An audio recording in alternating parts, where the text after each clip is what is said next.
Welcome to Wednesday, November 26, 2025, your Day Weather Podcast, brought to you by the Advocates Injury Attorneys. If you've been injured in an accident, don't face it alone. Get an experienced local Wyoming attorney on your side. Free consultations at wyomingadvocates.com or call 307-800-1952. You deserve an advocate. Well, we can finally say, I think with a little bit better confidence, that winter is finally getting going, finally cranking up, at least in the western United States. Certainly over the last 24 hours, you saw a lot of winter in the Dakotas and the upper Midwest, and that's one part of the country that's going to get targeted again. But the western United States is finally going to start to see some colder weather. Now, moist northwest winds aloft will produce some mountain snow. Northwestern Wyoming will see some snow. In the mountains, the Bighorns, even down into the southern mountains of Wyoming and far northern Colorado, we'll see snow showers today, and some of these will linger into tomorrow. If you're going to go over a mountain pass today into early Thursday, you will encounter a little bit of snow in those central and northern areas. Then the bigger change is going to be Friday into Saturday, and these are north to south changes. As the Arctic boundary pushes out of Canada into Montana, the northern Wyoming, the weather will change north to south. So keep that in mind Friday if you're traveling. The weather will be coming from the north. By Saturday morning, the frontal boundary will be all the way down, pushing into New Mexico. So the changes will be developing then with falling temperatures, gusty winds, and there will be some snow.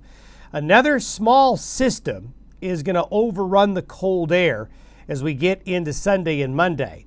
We showed you this yesterday. There's going to be another redevelopment of snow after the initial surge Friday and Saturday, although the pattern will favor the southern areas this time. So when it's all added up, most of the Intermountain West is going to be a lot colder and we'll get some snow. Arctic fronts, unless there's a good overrunning component, just don't produce a lot of snow. So this is not going to be a huge snow event, but with the cold temperatures, the abrupt change that's coming, we're still going to have some travel concerns. And boy, that's really going to be true in other parts of the country, and we'll show you that here in a moment.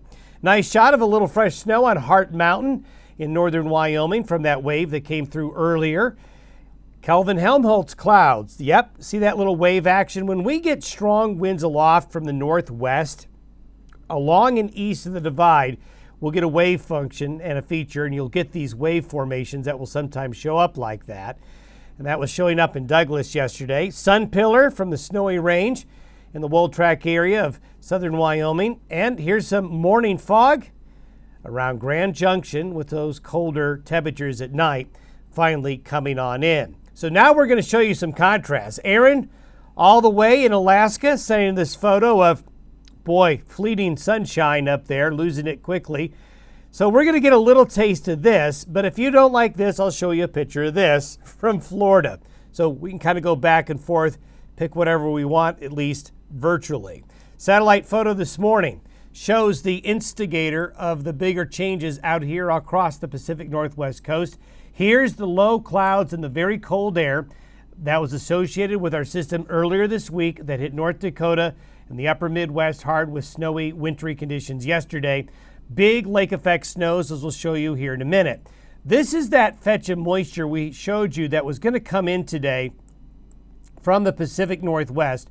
Northwest winds aloft with cold air aloft coming into the mountains will produce some snow along the mountain ranges today and tonight. We call this orographic snow, basically snow that just forms from colder, moist air being forced up and over the mountain ranges. But you're really not going to get too much, maybe one or two snow showers on the plains.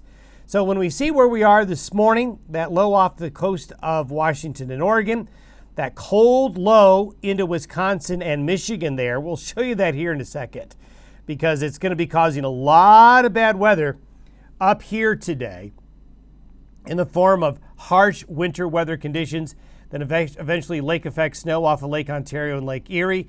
We have winter weather advisories here for the Pacific Northwest for that strong northwest winds aloft going on. But you can see the center of the country here for today. We don't have many advisories in effect, but this cold Arctic core coming over the Great Lakes is just going to explode the snow.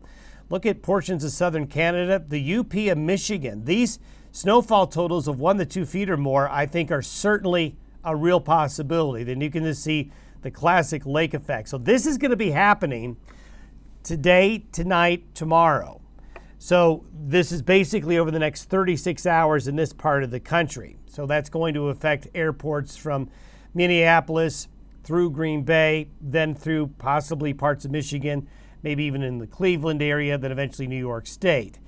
That's where that system's going to be. Here's that northwest flow that's coming on in, and that northwest flow is going to be producing the mountain snow showers up in the mountains of northwestern Wyoming, western Montana, the Beartooths, the Bighorns, maybe even a little bit of snow shower activity here. It does show a couple of snow showers coming off the mountains as well. So kind of watch this. This isn't going to amount to much, but don't be surprised if later today, tonight, and Thursday morning, a couple of snow showers come off the mountains there and out into the plains. Again, the rest of the West, over the next 48 hours, nothing happening. That's what the snowfall looks like when that northwest flow developing today. Then as we get into tomorrow, this is when things begin to change.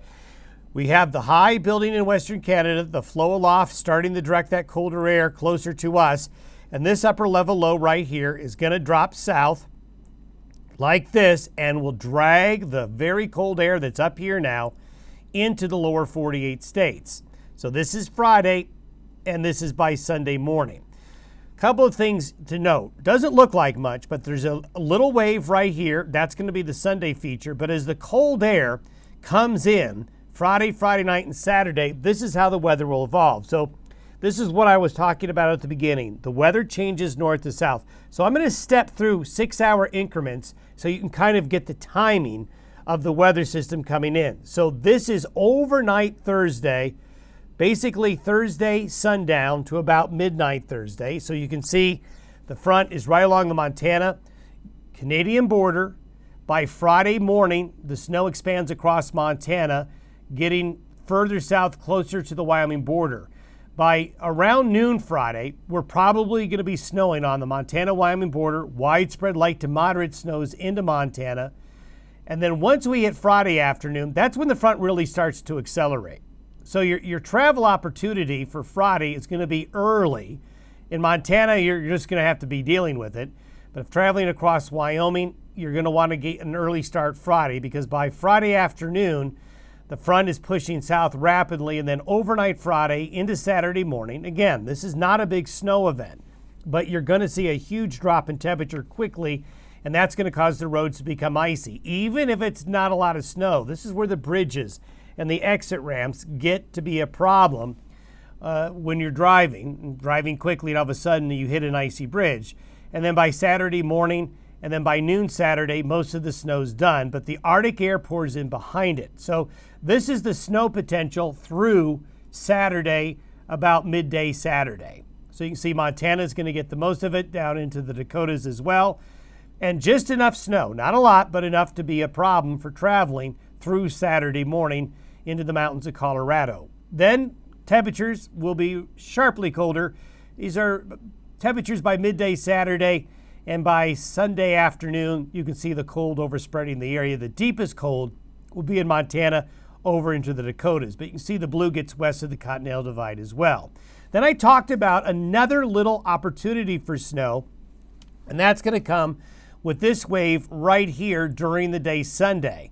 We talked about overrunning. It's not very big, but it does look like some moist air over the Arctic air, which is funneling into the nation right here. This will produce a little bit of snow in the southern areas right here. So this is for Sunday through Monday evening. It doesn't look like a lot, but right along here, there's going to be another little snow event. You can see the high country of Colorado is going to do well. Finally going to get some decent snow in the Wasatch to help out the ski areas, both in Utah and in Colorado. So traveling Sunday into Monday, we've got this little headache to worry about. Again, it's not big, but it's going to be enough to produce snow and icy conditions in the colder weather as it comes on through. So we have multiple events, not one event in this pattern change. Then if we take a look at the bigger picture through Monday morning, you can see the upper Midwest and the Great Lakes is really in the bullseye here. So across Interstate 90 and then Interstate 80 from eastern Nebraska, whoa, look at Iowa, look at Illinois.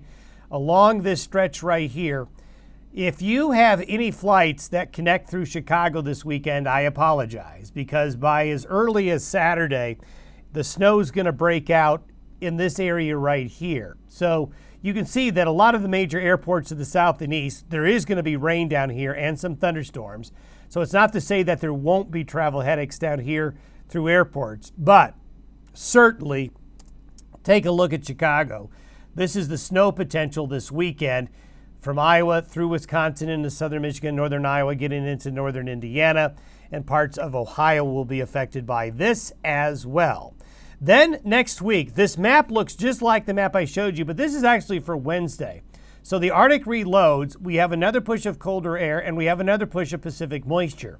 So another opportunity Tuesday night, and Wednesday for a similar event of similar magnitude will come in. So there'll be another one queued up next week to come on in.